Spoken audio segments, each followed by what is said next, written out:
नमस्ते दोस्तों, मैं मीना और आप सभी का स्वागत है मीनाज हिंदी अभ्यासिका में। तो आज हम वर्ण विचार के बारे में जानकारी प्राप्त करने वाले हैं। तो चलो देखते हैं वर्ण विचार।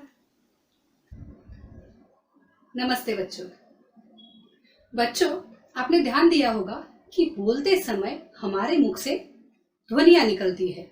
इन ध्वनियों को जब हम लिखते हैं तो उनका लिखित रूप वर्ण कहलाता है। ओके, और वर्ण भाषा की जो है सबसे छोटी इकाई है, उसके और टुकड़े नहीं किए जा सकते, उसको और विभाजित नहीं किया जा सकता। यस, तो इन वर्णों के बारे में आज हम जानकारी लेंगे कि हमारी वर्ण विचार या वर्णमाला कैसी है। ओके, तो सबसे पहले हम देखते हैं वर्णमाला। देखो बच्चों, जैसे कि हम फूलों की माला देखते हैं। यस, जैसे कि फूलों की माला होती है, एक एक फूल धागे में फहराए जाते हैं तो मिलकर वो फूलों की माला बनती है। उसी तरह वर्णों को अगर व्यवस्थित रूप में लिखा जाए, व्यवस्थित समूह में बांधा जाए तो उसे कहते हैं वर्णमाला। तो ये है हमारी हिंदी की वर्णमाला, जिसे समूह में बांधा गया है, एक के बाद एक व्यवस्थित रूप में उसको एकत्रित किया गया है, इसे कहते हैं वर्णमाला। ओके, तो हमारी हिंदी की वर्णमाला है दो घटों में विभाजित या दो भाग उसके किए हुए हैं।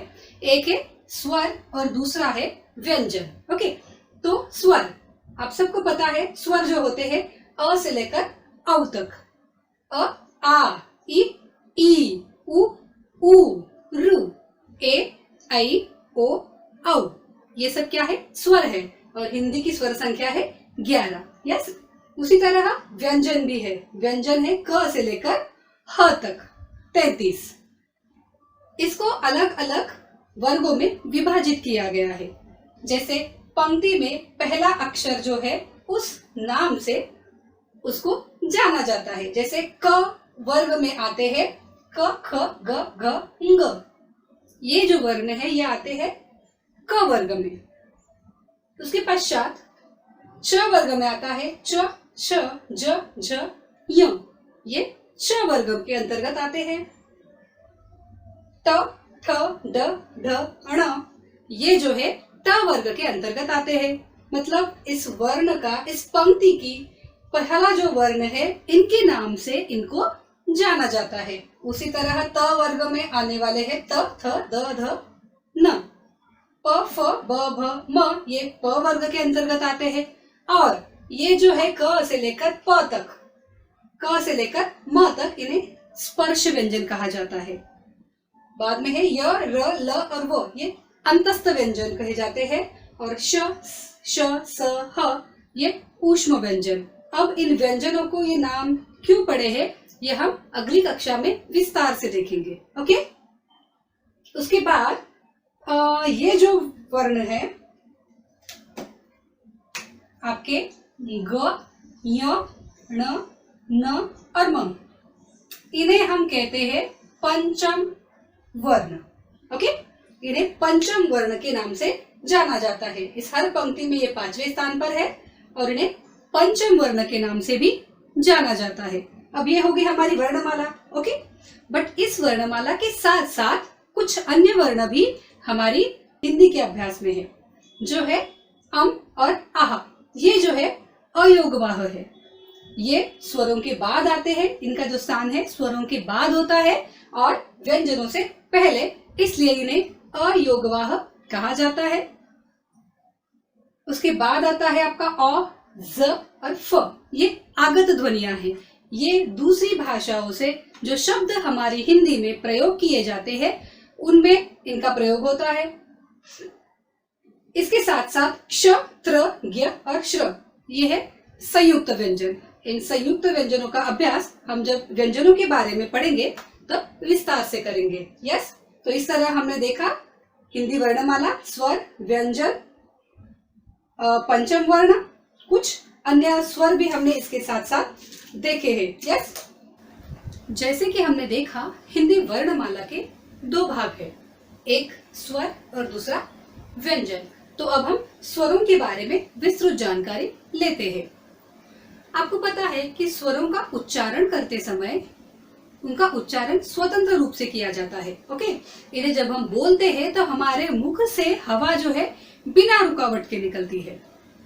जैसे अ, आ, ई हमारे मुख से जो हवा निकलती है इन्हें बोलते समय बिना रुकावट, कोई भी रुकावट इनके बीच में नहीं होती है। और इन स्वरों की संख्या जो है वो है 11। हिंदी में स्वरों की संख्या 11 है और इन्हें दो रूपों में लिखा जाता है। एक तो इनके मुख्य रूप में लिखा जाता है, मूल रूप में, जैसे अ, आ से आम, ओके, ई से इमली, ये हुआ उनका मूल रूप। और दूसरा रूप है उनका मात्राओं का रूप। तो अब हम विस्तार से देखते हैं स्वरों की जानकारी। स्वरों के भेद। अब इन स्वरों के 3 भेद हैं। एक ह्रस्व स्वर, दूसरा दीर्घ स्वर और तीसरा है प्लुप्त स्वर। ये 3 स्वर है। आपने जो स्वर देखे अ से अ तक, ये 11 स्वरों को विभाजित किया है इन भेदों के रूप में।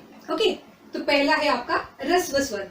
ह्रस्व स्वर जो है उनको बोलने में एक मात्रा का समय लगता है। ठीक है, उन्हें कहा जाता है ह्रस्व स्वर।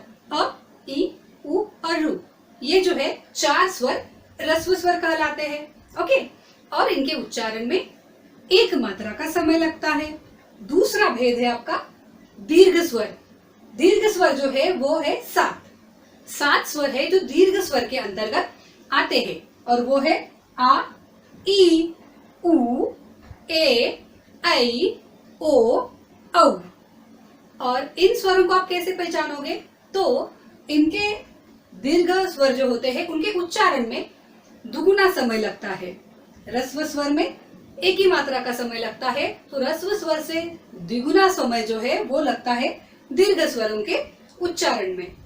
ओके, और ये जो है इनकी संख्या 7 है। तीसरा है आपका प्लुप्त स्वर। प्लुप्त स्वर, ओके, इसका जो चिन्ह है वो चिन्ह इस तरह से है और इसका प्रयोग हम कहाँ करते हैं? जब हम किसी को आवाज देते हैं, सुनो, राजू, मीन्स लंबा स्वर आपका जहां निकलता है वहां पर इस चिन्ह का प्रयोग किया जाता है।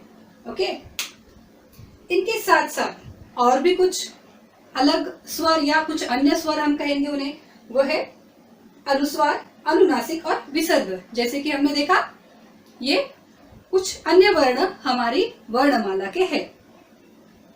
तो अनुस्वार, अनुस्वार का चिन्ह होता है इस तरह से बिंदी, एक बिंदी के रूप में अनुस्वार को लिखा जाता है और इसका जो उच्चारण है वो नाक से किया जाता है। ओके, नाक से इसका उच्चारण होता है, उसे अनुस्वार कहा जाता है। जैसे आप देखोगे पंचम, यस, चंचल, ये आपके अनुस्वार के उदाहरण है।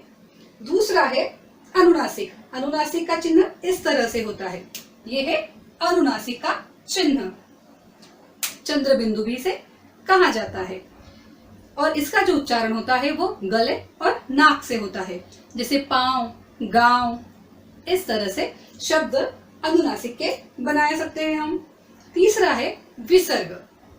विसर्ग का जो उच्चारण है वो ह की तरह किया जाता है और ये जो है तत्सम शब्द के आगे ही प्रयोग किए जाते हैं। तत्सम यानी ऐसे शब्द जो संस्कृत से हमने हिंदी में लिए हैं या जो शब्द संस्कृत से हिंदी में आए हैं, इन्हें तत्सम शब्द कहा जाता है।